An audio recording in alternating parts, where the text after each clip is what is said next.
Hello everybody, welcome to my workbench. You can see I started a new project making a frequency meter. I made the first attempt to make one, and it did work and it did not work, if you know what I mean. So I was not completely satisfied, so I discarded that whole project. I started anew. So I had a look in our books, old books from 1951 about transmitters, and I did find a nice little schematic in there, but then was used to measure frequency. You can measure the resonant frequency, and you can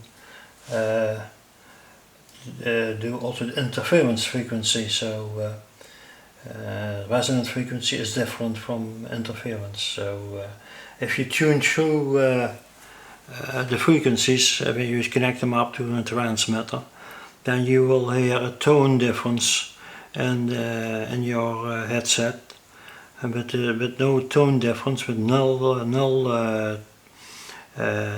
sound, then you have the exact frequency where he's on. So it's actually simple and not simple. Believe you me, it is not that simple. We have our tuning here.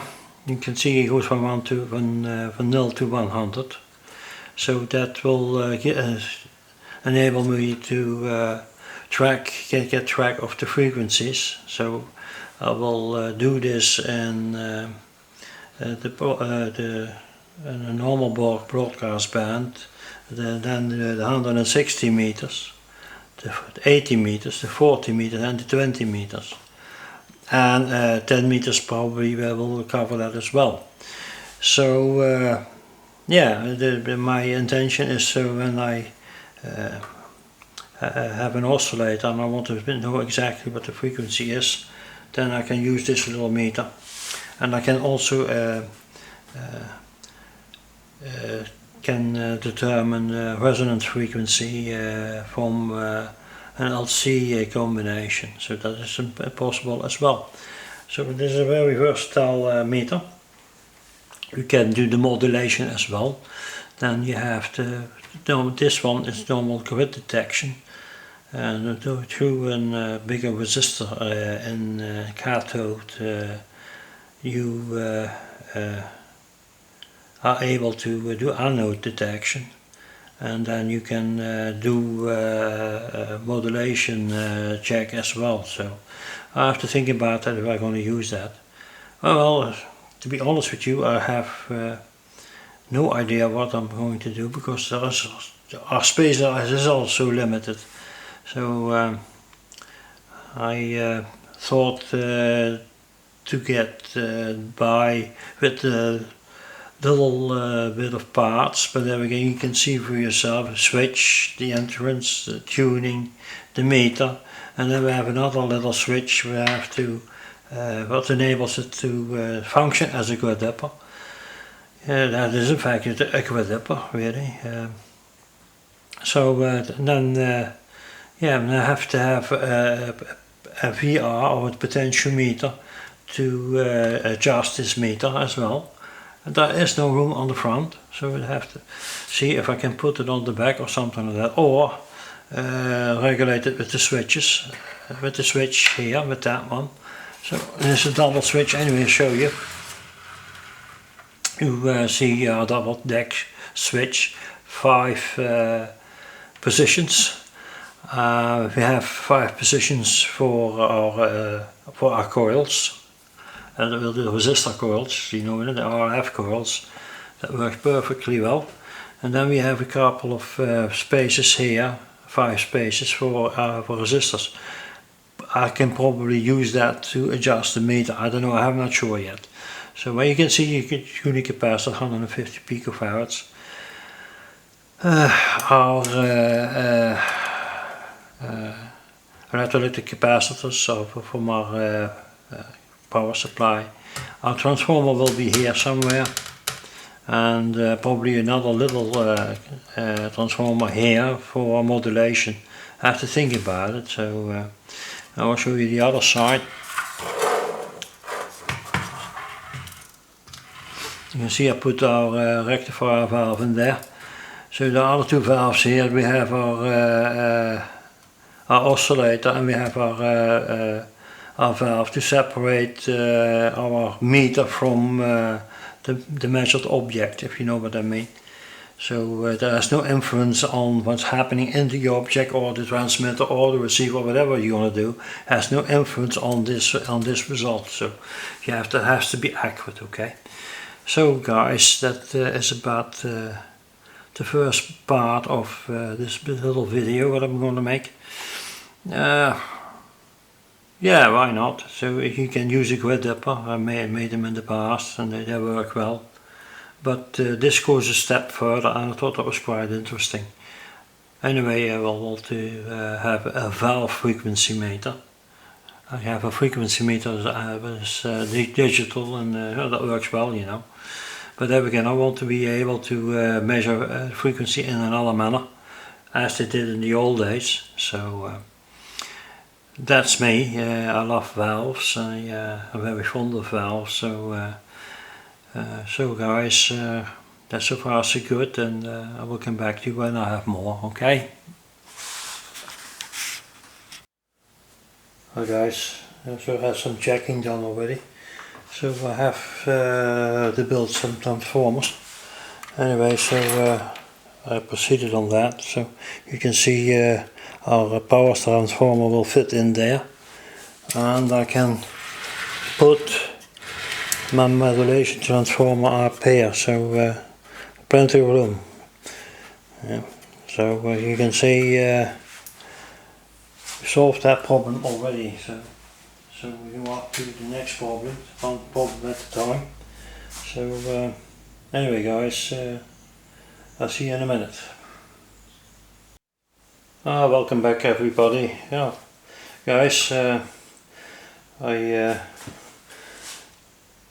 nearly done with construction of this part. There's one capacitor is missing, and it's coming from here. Let's have a look. From the 100k resistor on the socket. There's a 5000 picofarad capacitor. I don't have. So tomorrow I'll go to my shop where I get my parts. One of the two shops. And I will buy a couple of capacitors. It's always difficult to when you have a stock and you open the little drawer and there's nothing in there. So there's a horrible feeling. You can't get on, you know. Anyway, guys, so far so good. I try to get as compact as possible to wire it up. There's two 35 picofarads capacitors. They're experimental. Anyway, that's been set on in the book. You have to determine yourself which capacitance is the good capacitance to let them oscillate, and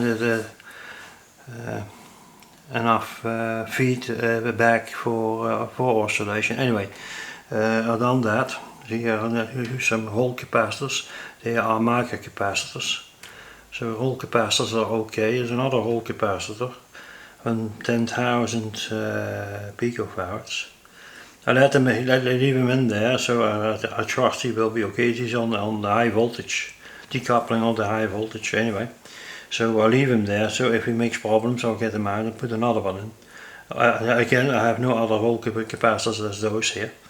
Anyway guys, that's not the only thing I had to have done.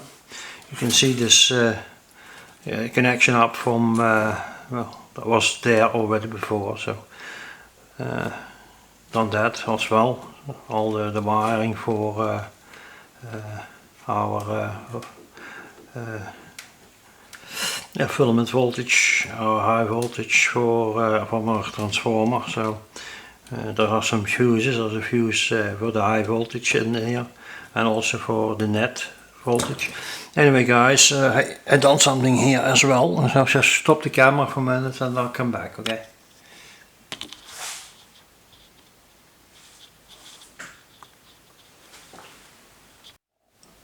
Okay guys, it was a bit difficult to get it all into place. Anyway, you see in front of you that little thing what I made. I put another switch on there at the bottom.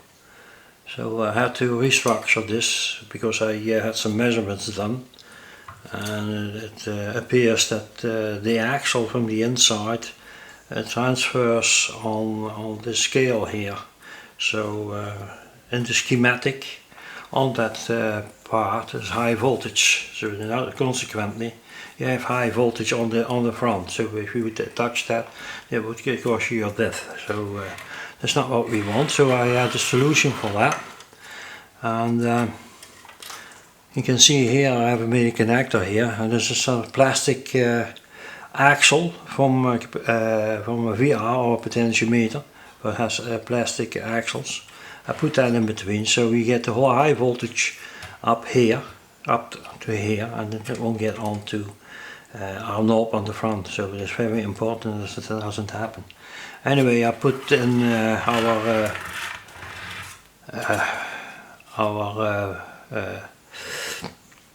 RFCs, or what you call it, the RF coils, resistor coils. I put them all in. They're all on 70 picofarads, and this is a 135 tuning capacitor. And if you can work it out on paper, or you use another calculator, you can see where that amounts to. So I covered the broadcast band. I covered 116 meters, 80 meters, the 40 meters, and the 20 meters, plus the 10 meters, because it goes high enough.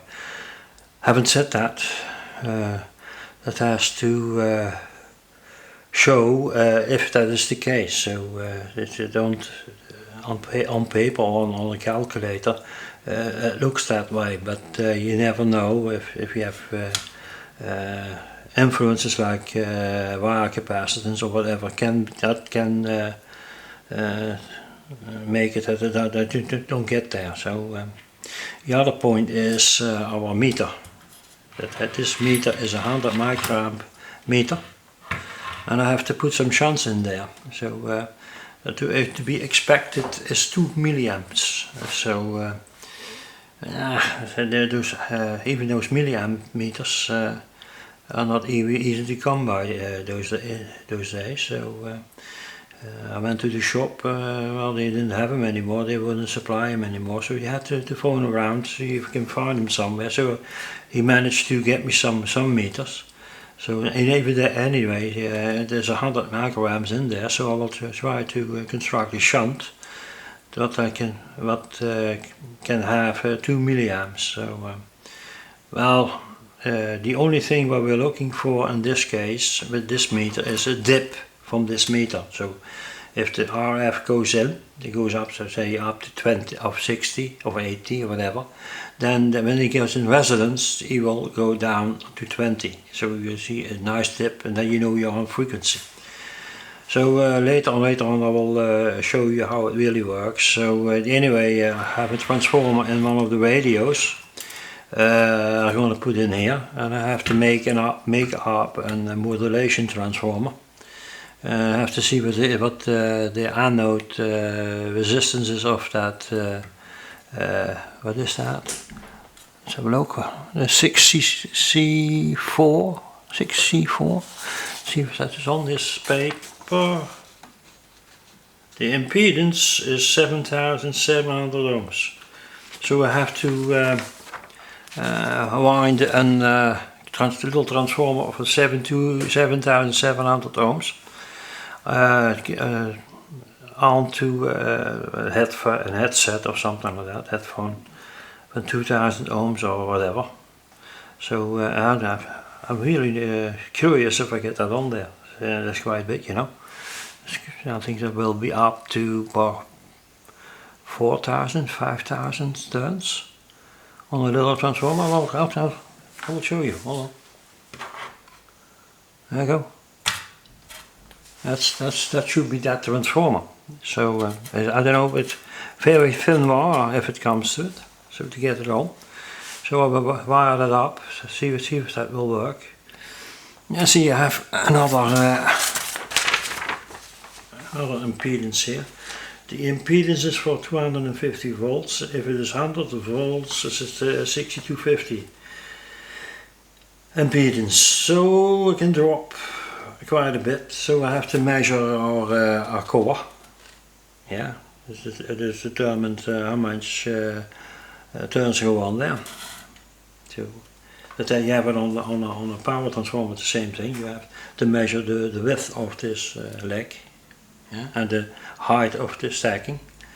Then you can work out times the width and times the stacking divided by the 0.9.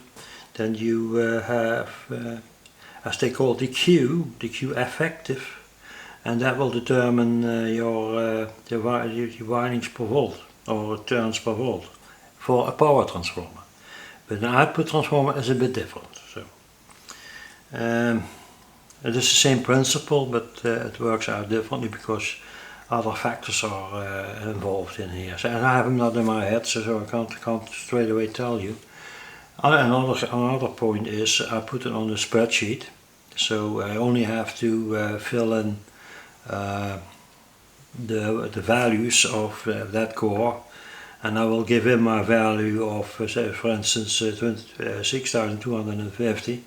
Then he immediately will tell me how many turns I go on there. So and that will be quite a lot. I think we perhaps 3, 4, 5,000 turns, and about 2,000 or 1,500 turns for 2,000. So it only what matters is the difference between primary and secondary. So this should be balanced. So that should be okay. Well, anyway, my hi-fi amplifier, I done the same thing, so there's no problem. What it really should be, if that signal is really good, then you have to test it out with another signal generator. So I will do that later on, so there's nothing to do with this. This valve 6C4 will work up to 150 megacycles, so megahertz, 150 megahertz. So there will be a problem with the valve anyway. There's a possibility, I'll show you, that has to go in that way. I'll have to take this aside for a minute, so I have to go in there that way. Hold on. See, that will several holes. There's always a way with building. You shouldn't be surprised you drill holes and then you later on discover, well, that thing is in the wrong place. I have to move it, so you move it again. Yeah, you just roll it down again. Okay, this should be okay. You start building, oh, it's still in the wrong place. That's the third time, so that happened here. Instead of 2 holes, I have 6. So that's things that happen, but it doesn't matter. That's just the airflow. It's good for the airflow. So anyway, guys, we will put this little transformer there right now as is, and the other power transformer will be here. So that will be this one here. It has to go down there. All right, there you go. That's how it should look. That's how it's going to look. So the only thing we have to do now is get the shunt resistors in here. See what works best. See, there's all a bit in the air, and there's nothing you can do about it. So it is experimental, and yeah, you have to connect it up, and you start working with it and see what it does. I will get my one of those radios I'll build in the past. It's on the net as well, I suppose.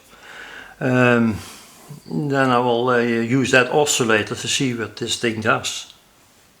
I have my signal generator out. What I used in the first attempt.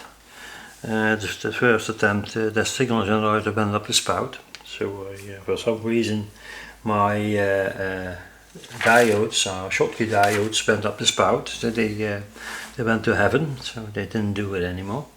So I replaced them on that. That's a Tektronix type 191 type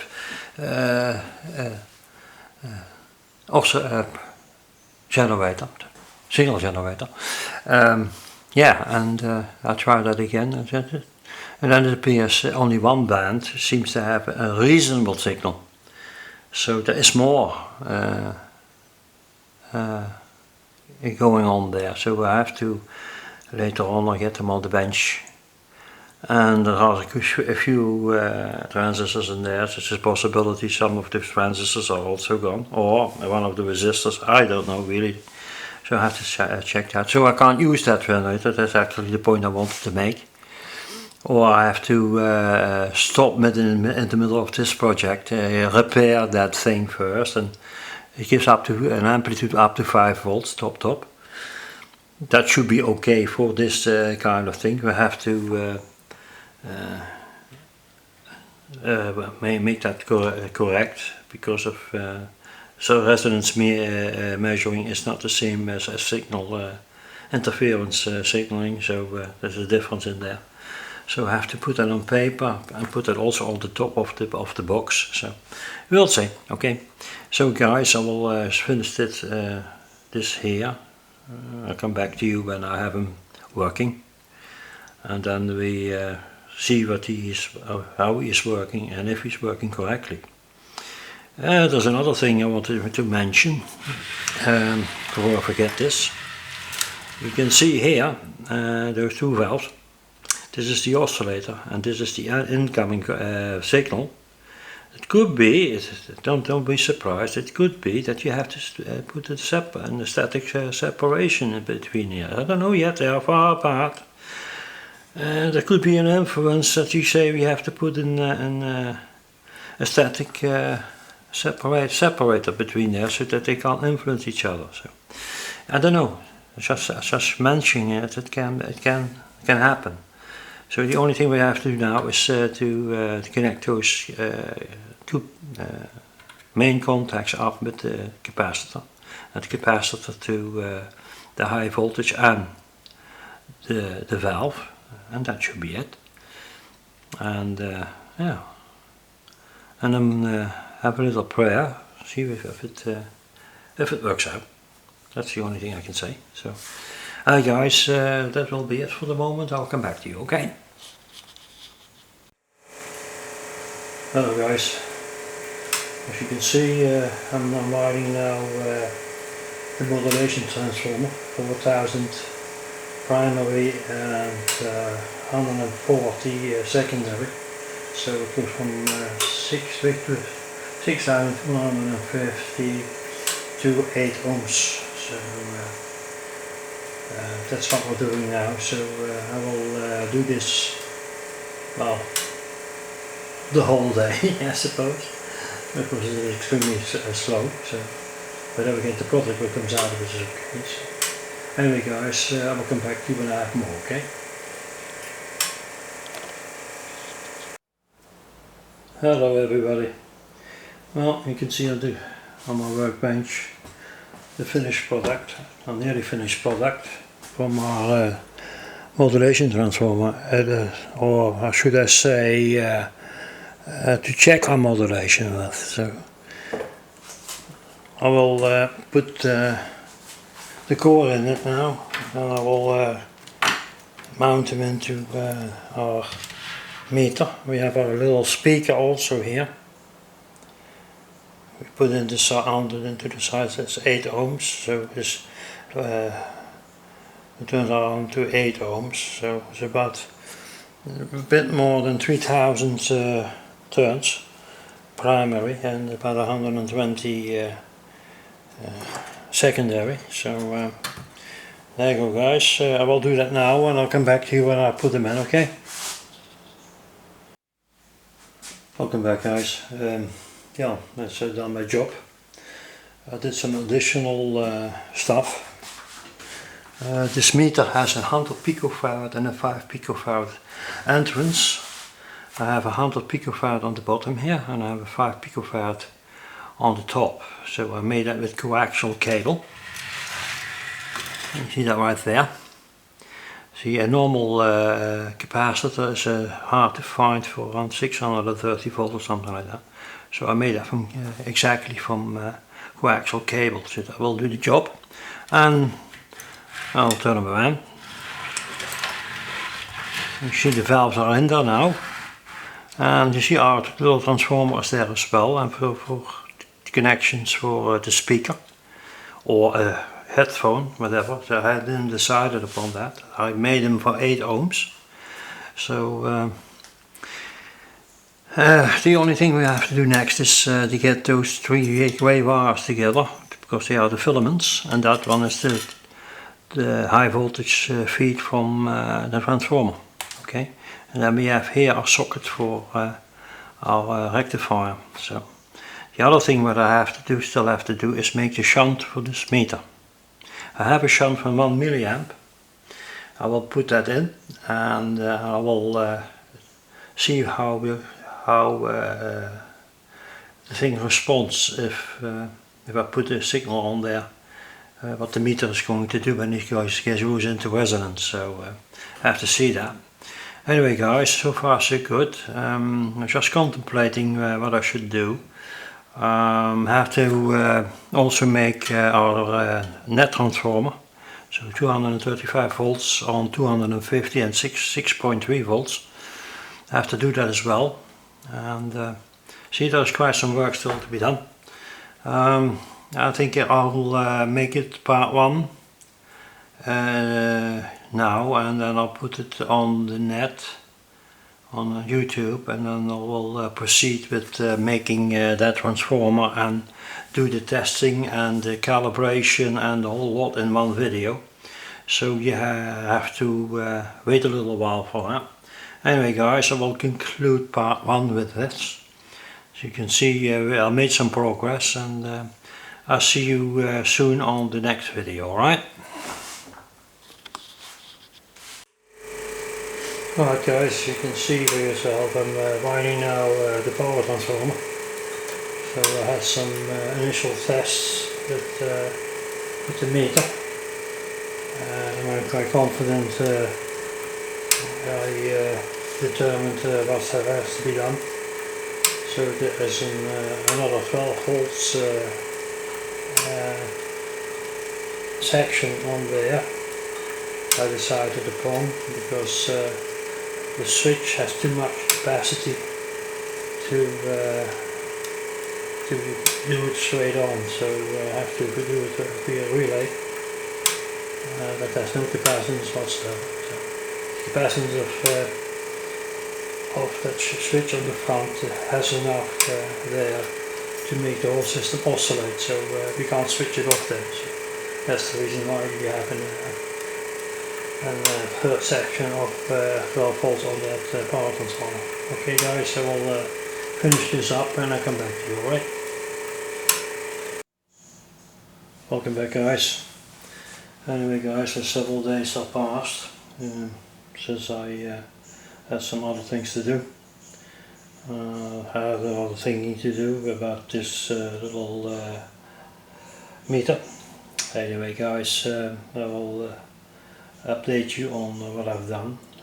First thing what I've done is use my power supply on my bench to see if our meter works, and indeed it does. That is the first thing what I've done. I did complete it with the shunt. The 1 milliamp shunt what I had was too low, so I had to put a bigger one in. The next thing that I've done is, well, as you could see, made my transformer. The transformer is now in there. I also put in there our 12 volt for our little relay that I had to use for switching over to interference metering. You have resonance metering. I tried that already. Resonance metering does work up to 24 megahertz. So only the dip on the meter is quite small. but still you can see it and it works. Only we have a gap on the bottom. You go from 500 kilohertz up to nearly 1.1 megahertz. And then the next band goes up from say from 1500 kilohertz to I think 2.5 kilohertz, and from then onwards go up to 424 megahertz. So this is very good for a little meter like that. So anyway, it worked quite well. So I tried it.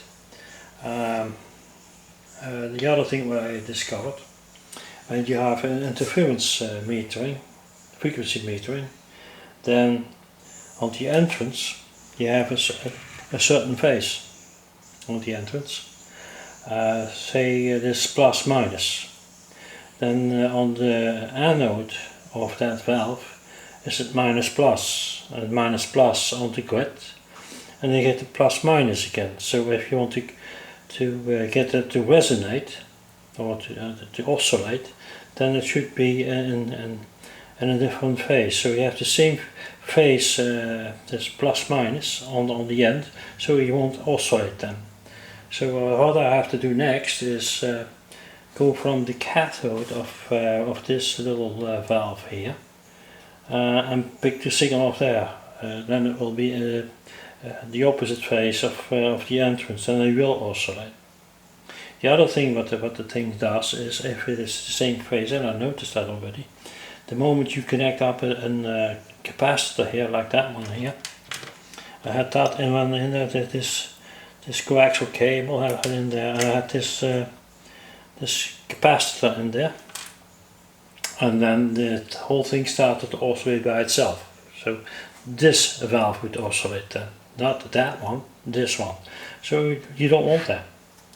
So the sensitivity is then that high. So it's not a little bit from the relay up to here is enough to make them oscillate. So if it is in the opposite phase, it won't do that. So that's what I have to do. I will try to connect the resistor onto to the cathode, and then connect them up instead of the anode up to the cathode, and then from the relay up to the capacitor here. So then the whole shebang should oscillate then. So that's the thing I want to do. I did several trials. I even tried it with my signal generator. He has a very low signal, very low, and you can hear the tone from the signal generator. So that is still working. So anyway, guys, that's so far so good. The first thing we have to do now is get that resistor in there and connect them up with the relay, and the relay up with the capacitor up to the grid on front, and let's see what happens. If everything should be alright, then you have an oscillating meter. So that's what the intention is. So you put then a signal on here, a big signal on the bottom, or at the top, I mean, sorry about that. There's a big signal on the top, 5 picofarads, or a less big signal on 100 picofarads on the bottom. So you always have the chance of adjusting your signal. Anyway, so far so good. What I've done more is get a speaker in. You can see him. So I put my speaker in there, and you can hear that quite clearly if you use the signal generator. And you can put a headphone in there, so it's possible for both. So anyway, I'm just considering to put an extra switch on there to switch them off, but instead of squeaking around, and you get, you know what. Anyway, that's so far as it goes. So far so good. The only thing that I can show you now is to switch them on. Well, I have to put the other signal generator on. Let's have a look. Could that be done short? Now I've just cleared everything up. I'll do that on the next part of the video. So what I will show you now is what the meter actually, yeah, you only see that the milliamp meter will go up as soon as I switch them on. Have a look. That is on. Tell you what, I will stop the video in a minute and then I will show you the band of the 80 meter band. So from the left here is 20, 40, 80, 160 and the broadcast band, a part1. Anyway, only you have the bottom and you have the top. That's the only part you need if you have to adjust. And you can see the meter is up. So I will switch the camera off a minute and I'll put the signal generator on there, okay? Okay guys, I put our older signal generator, the Japanese built one, but has a slightly bigger signal. I just switched them on and you can hear them scream. You put them on.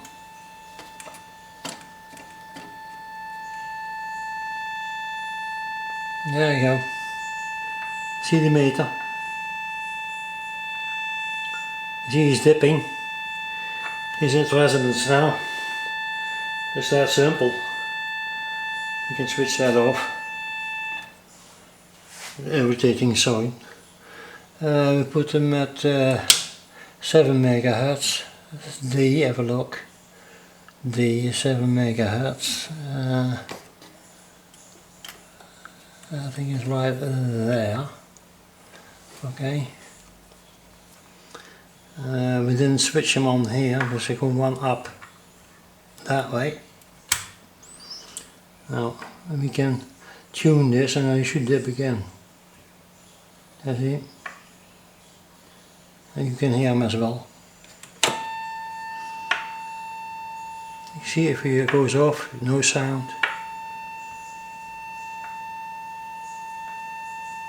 So you can actually, on the scale, you can mark that down and you have your settings for frequency metering, okay?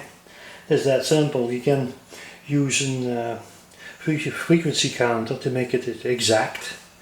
So the only thing that is left now to get our interference metering going. So that's the only thing that have to be done at this point. So I could show you how the meter works, so you can see he works. We can lower the frequency, so the result will be just the same. So we get back to 120 of the 160 meters. You see that with the meters it's as a smacks again. So I have to go to B here and I say 1.8 megahertz. So I will do that. Let's have a look where we are. B, that is, oh my eyes are bad, you know, B, and that's on point, is that B? Let's have a look. My eyes are bad, no, we need C for that, and C, and then have a look again, 1.8 I said, alright? So I'll put them here at 1.8. Yeah, he's there. So let's see if he's there already. You can see that. And again, we put the sound on. You can hear it also.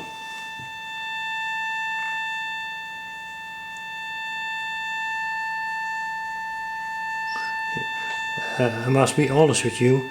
This sound drives me nuts. Because this sound goes through everything.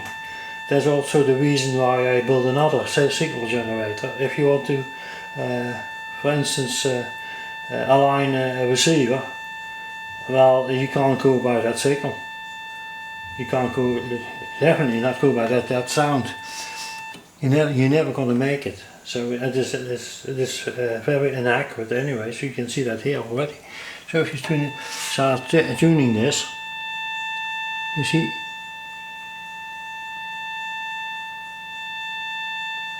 This is the frequency. This really that this thing actually not here, the potentiometer or the VR is dirty as well. So we could put them as a very strong signal, put them in the bottom and the top, so not so much coupling. And see if it goes better. Here the meter is higher up then. You see the resonant metering is okay, so you can see that straight away. Anyway guys, I will cut off the video for a moment. And I come back to you when I have organized our frequency or interference metering. The meter is nearly done anyway, so what I have to do now is get a resistor in there, connect that all up in the front, see if it doesn't oscillate with, or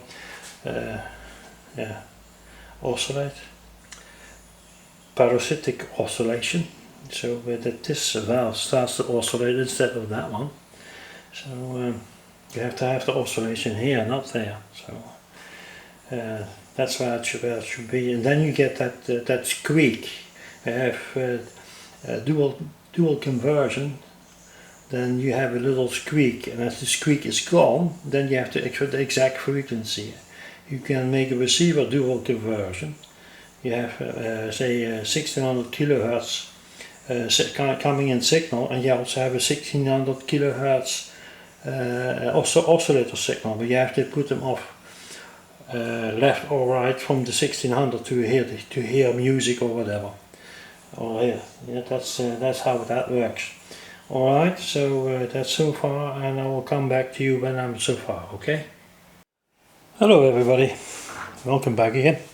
Well guys, to get this meter onto parasitic oscillation is not that easy. I did some investigation. Anyway, something stating the obvious, every frequency has its own amplitude, and that's where the trouble all starts. You work in several bands. Let me put it this way: when this procedure or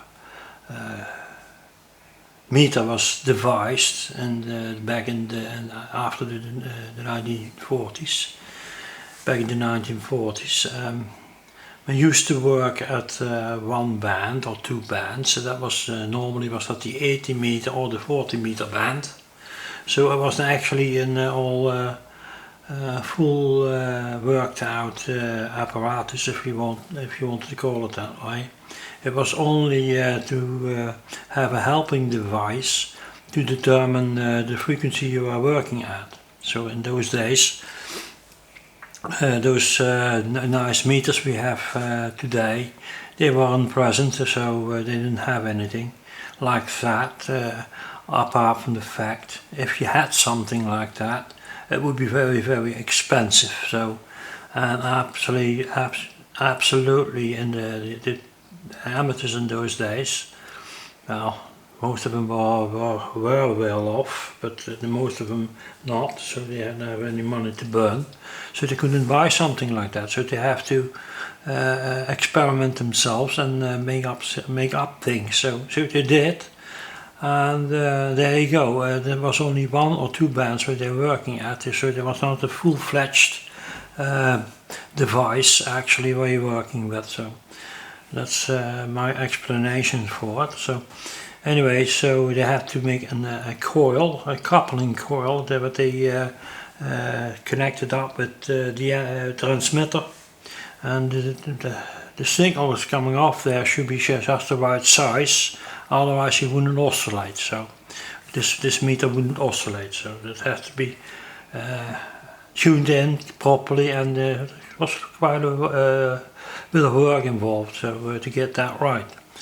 And also we could couple it with a receiver or something like that, so you can measure the frequency from the oscillator, deducting the the mid frequency of it, so the 450, 455 or something like that.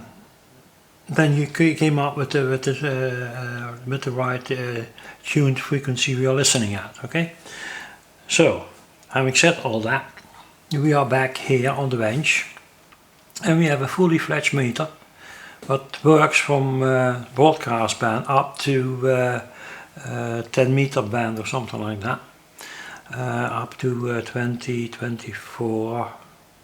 I'm not sure about that. 20, say 20 to be sure, 20 megahertz, so you have the 10 meter band well in range. Then you come up with a detector right there. Perhaps some of you know the detector is very sensitive for the voltage present on the grid. So it has, especially when there's grid detection, you don't need a high voltage on the grid detection, just a small one to get the signal out of there. So then immediately occurs the problem we have if you have a frequency, or say an oscillator in the broadcast band. His amplitude will be enormous in comparison with the 20 meter oscillator, so the amplitude there. So it is only 20 meters, only a fraction of that amplitude. So then there you go. Then you see my problem. If you want to regulate and make this thing oscillate as they did in the back in those days, then you have to first see that the amplitudes of all the bands are nearly the same. Well, one thing they thought about back in those days, they have two separate entrances in the meter, one of 100 picofarads, one of 5. So that's working well. So that's very helpful actually, because there's not much you can do about coupling apart from put another capacitor in there or something like that. You can reduce the entrance. But if you know this is 5 picofarads, and you have to be careful, otherwise he goes haywire. Anyway, that the amplitude gets too big also, so you have to be careful. Anyway, so I managed to get our amplitudes nearly the same. The most difficult ones were the lowest frequencies, so the broadcast band and the 160 meters. I can show you those resistors I put in. I put one resistor for each band in there, and that it contains of our screen grid, because our screen grid is the performance of the valve, so how much current is flowing from anode to cathode, or vice versa. Anyway, how much voltage you have on your screen grid is determined for the current through the valve. Anyway, so I had to start out on 4.7k, no 47k, excuse me. Then I went up to 100k. From that I came up to 820k. From there I went up to 1.5 meg, and the last but not least, that is the lowest frequency, 4.7 meg. So you only have only 10 or 15 volts or 20 volts on the screen grid, and that keeps the valves just working. So there's this valve. Oh, by the way, I put in an EF95, not a 6, AU6. The EF95 is a lot better valve, so I put that. It gives you a lot more amplification. Anyway, so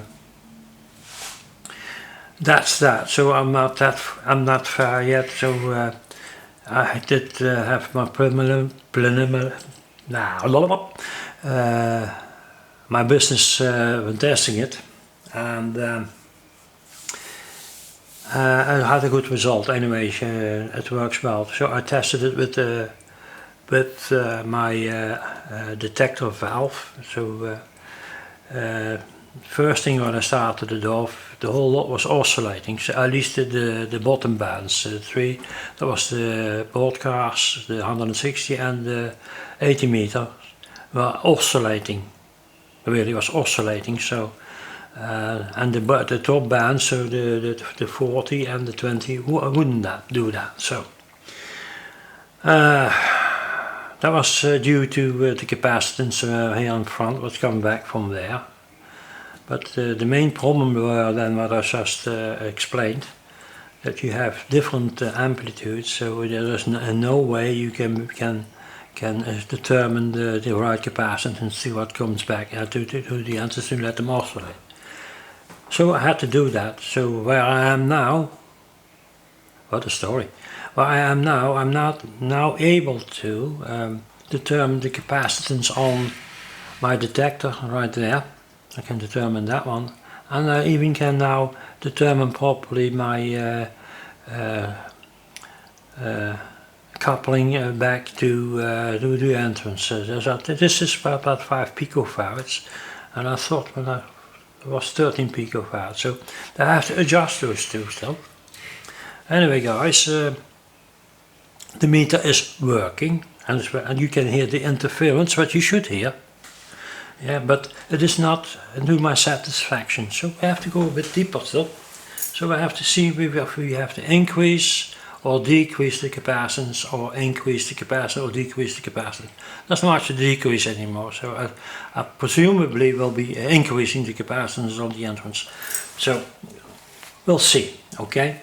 So after that, the next thing to do then is calibrate the meter.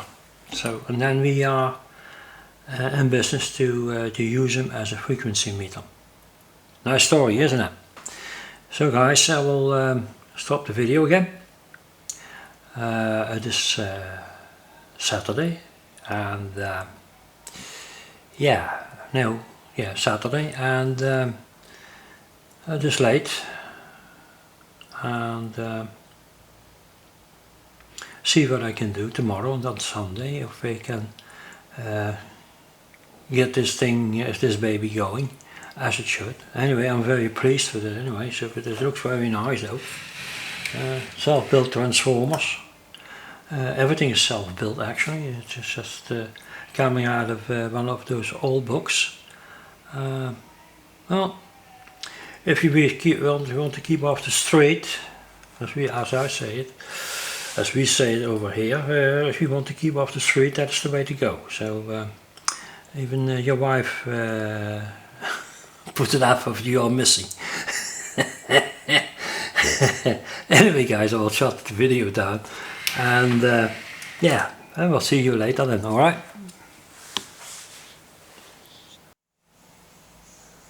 Welcome back everybody. As you can see, my meter is closed. I put the lid on and I made myself a list of frequencies. I did the calibration.